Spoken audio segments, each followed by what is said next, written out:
Kisah Bung Karno berguru kepada sang juru kunci Ujung Kulon, Banten.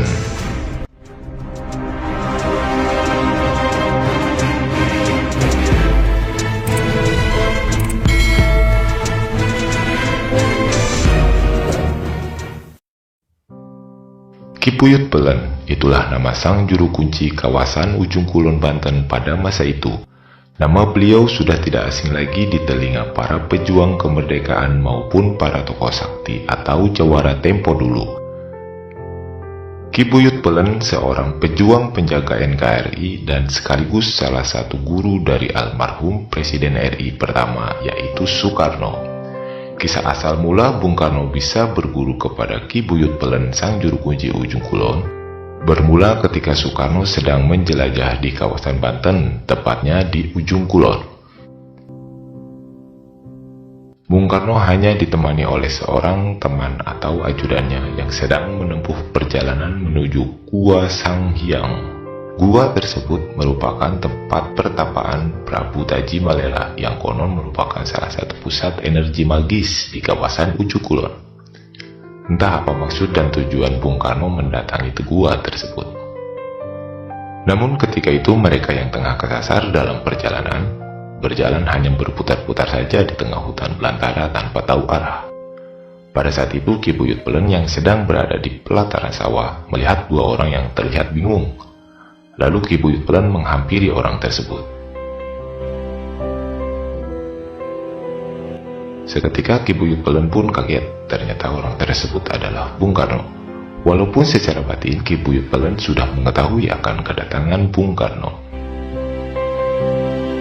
Lalu Ki Puyut Pelen menawarkan bantuan untuk mengantarkan Bung Karno ke tempat tujuan.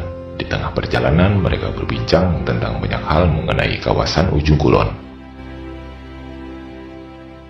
Ki Puyut Pelen seorang yang sederhana, bersahaja, dan karismatik. Beliau selain menjadi juru kunci juga seorang petani di sebuah pedalaman Ujung Kulon.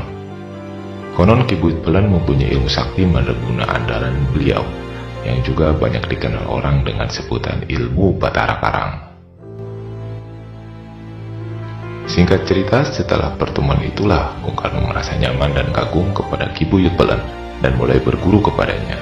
Dari sejak itu, Ki Puyut Pelen mulai mengajarkan dan mewariskan ilmu kanuragan dan benda pusaka kepada Bung Karno. Dengan senang hati dan tulus Ki Puyut Pelen mewariskannya. Karena Ki Puyut Pelen tahu sekali pentingnya nyawa seorang Bung Karno pada zaman itu.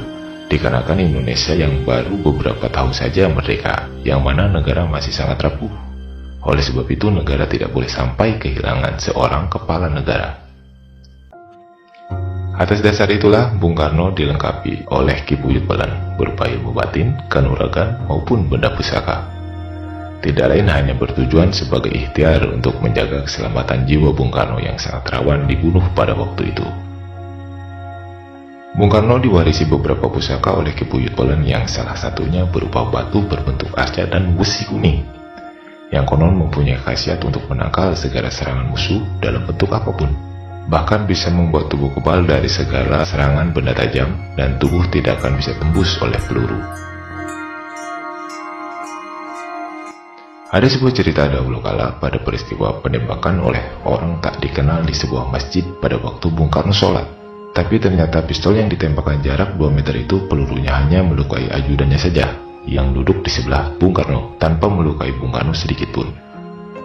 Padahal percobaan pembunuhan tersebut tanpa ada halangan sama sekali. Banyak informasi beredar, Bung Karno pada saat itu selalu membawa beberapa jimat penjagaan diri dari para guru-gurunya. Dan memang beliau pun mempunyai segudang ilmu kanuragan tinggi yang melekat di tubuhnya. Oleh karena itu, Soekarno selalu selamat dari beberapa percobaan pembunuhan, yang mana memang atas izin dan kuasa Allah jugalah berperan penuh bagi keselamatan Soekarno tentunya. Sejak Bung Karno berguru kepada Ki Puyut Pelen, ia pun rajin datang untuk sekedar silaturahmi dan bertanya hal-hal kehidupan, maupun sekedar bertukar pikiran dalam menjaga keutuhan NKRI yang masih rawan. Pada saat itu, NKRI masih rawan akan rongrongan pemberontak, ataupun perebutan kekuasaan yang ingin mengganti ideologi Indonesia, yaitu Pancasila. Memang fakta sejarah setelah masa kemerdekaan, ada saja pemberontakan yang ingin merubah dasar negara kita. oleh pihak-pihak yang ingin menghancurkan keutuhan negara kesatuan Republik Indonesia. Bung Karno dikenal dengan sosok presiden yang memiliki segudang misteri. Hal mistis selalu melekat kepada dirinya. Beliau memang memiliki ilmu kanuragan yang ia peroleh dari banyak guru dari berbagai pelosok Nusantara. Bahkan dikabarkan beliau mempunyai pasukan pengawal dari makhluk dimensi lain. Hubungan antara Ki Buyut Pelen dan Bung Karno terjalin baik sejak awal pertemuan. Baik hubungan teman, bahkan hubungan antara guru dan murid. Keduanya saling menghargai dan memahami satu sama lain. Dan ketika Bung Karno wafat pun, Ki Buyut Pelen yang berada di kediamannya di ujung kulon mendapatkan kabar duka dari salah satu tentara yang menjadi suruhan pada saat itu. Dan sang suruhan pun membawa surat dari Bung Karno untuk Ki Buyut Pelen yang ditulis sebelum beliau wafat. Ki Buyut Pelen pun langsung bergegas untuk menjenguk dan menghadiri pemakaman sang proklamator sekaligus murid kesayangan beliau. Sampai saat ini, isi surat yang ditulis oleh Bung Karno untuk Ki Buyut Pelen saat itu masih menjadi misteri.